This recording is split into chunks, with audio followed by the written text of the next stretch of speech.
I want to take my sons on a voyage. Show them the Hebridean islands that have been our home. I want them to see the people, the land, but above all, this journey is about the Atlantic, without which there is nothing.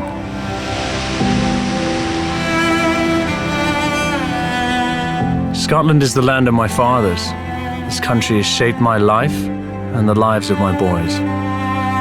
From the natural beauty that surrounds us, to the history that is written across these islands, and the craft and the hard work of the people that live here. For 11 years, I've dived for scallops. I love the freedom, but I'm now coming to the end of this underwater life. Working at sea has taught me many lessons, but the most important is knowing when to walk away. I want to experience these islands now from a different perspective, and travel across these waters in a new way.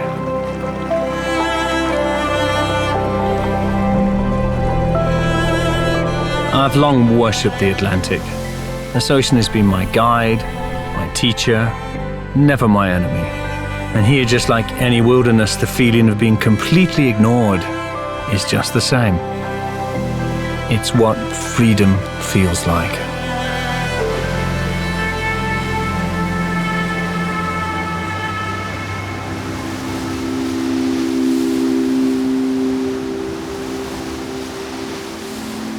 Iona has been a profoundly important spiritual place.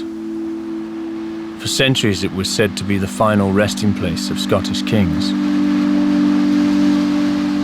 What fascinates me about Iona is that there is still a strong living link with the past.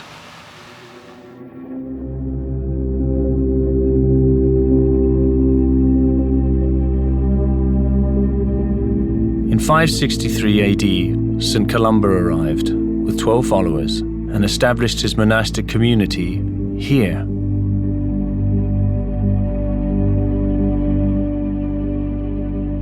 Anyone who visits this place can't help but feel it in the stones.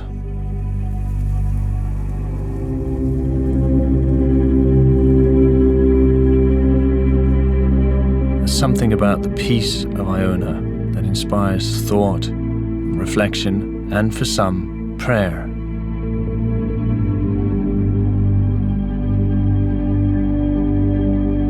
Iona is all about kings and men, but for me, my true church is nature.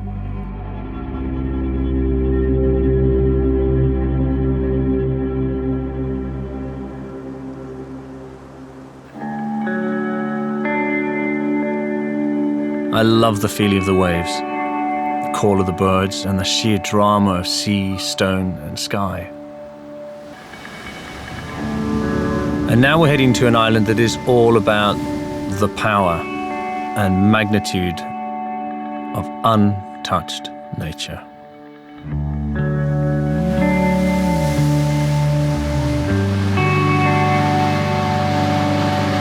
The first time you see Fingal's Cave, you understand why it inspired Mendelssohn, Keats, Wordsworth. This is nature's cathedral, written in stone.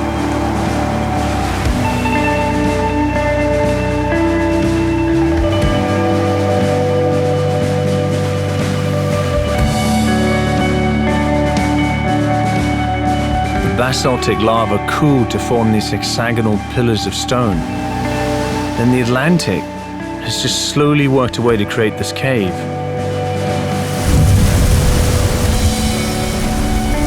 The Gaelic name for this place is Melodic Cave, and when you just listen to the sound of the waves, you understand why.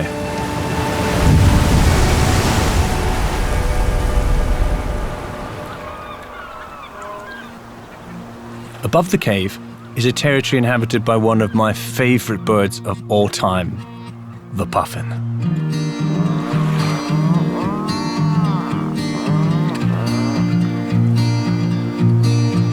They honestly look like they've been painted. It's really special to see this place with my sons, who, although they've spent most of their lives here, have never got so close to puffins before.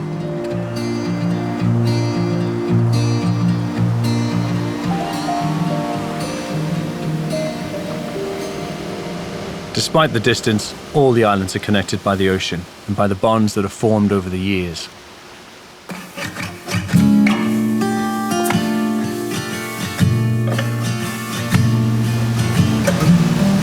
Set along the shores of Loch Spelvey, Inverloch Mussels is one of many diverse marine businesses that thrive in Scotland.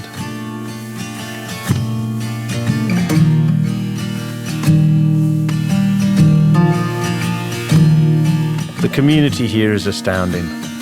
Everyone doing more than one job just to make it work.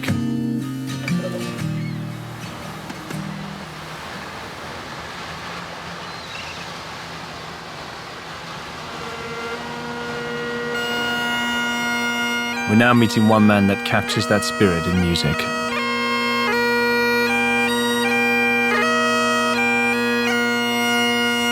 Angus MacColl is one of Scotland's greatest living pipers, and it was an honour to hear him play at Guyland Castle in Kerala.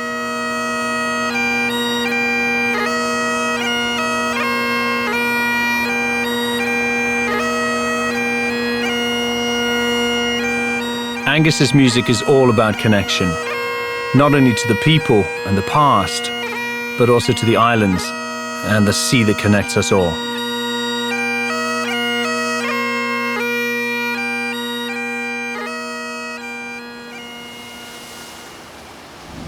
The engine of a boat becomes like a second heartbeat to us. You tune into its sound, you know when it's happy, and your heart stops if it ever stops. We're now heading to one of my favorite scallop diving spots. But first, we must navigate one of the most notorious stretches in these seas.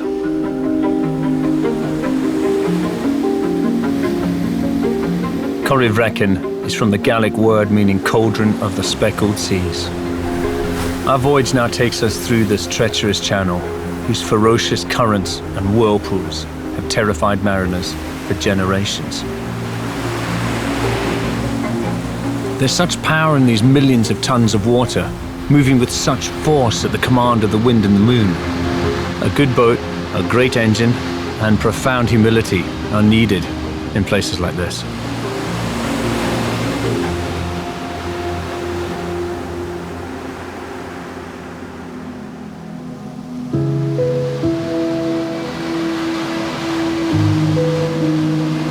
I've dived in the sea around the Garvalax for most of my 11 years as a scallop diver.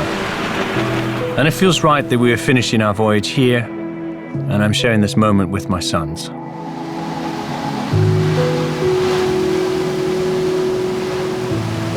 The most southerly of the 4 Garvalax islands is called Aileach an Nov, which means the Island of the Saints.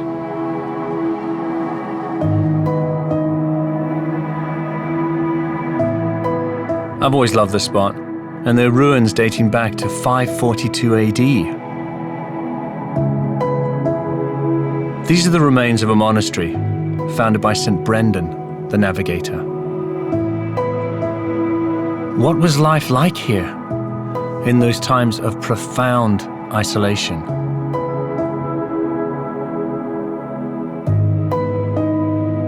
They would have looked over there and all around us here and just seen much the same. This was their world.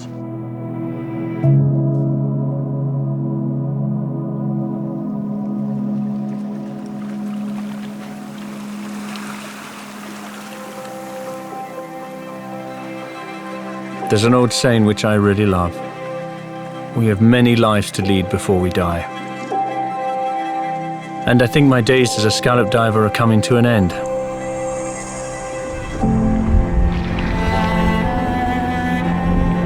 These waters have taught me how to be humble and to know when it's time to walk away.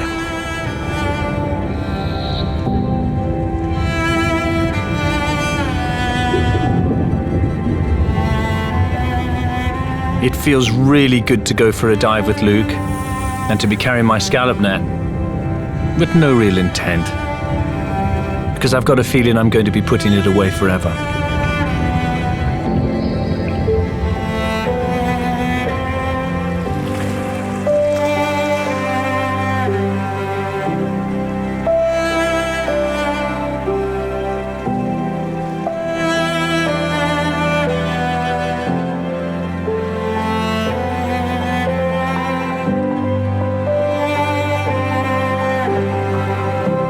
We cook our day's catch simply, and there's no better way to cook incredible shellfish.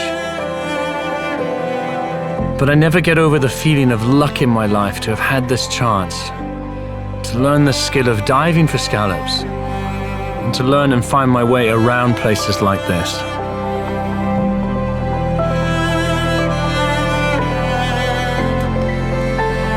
Boys, how's it all been?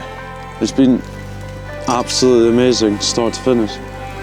It's been an incredible journey. So many places, seen so many things.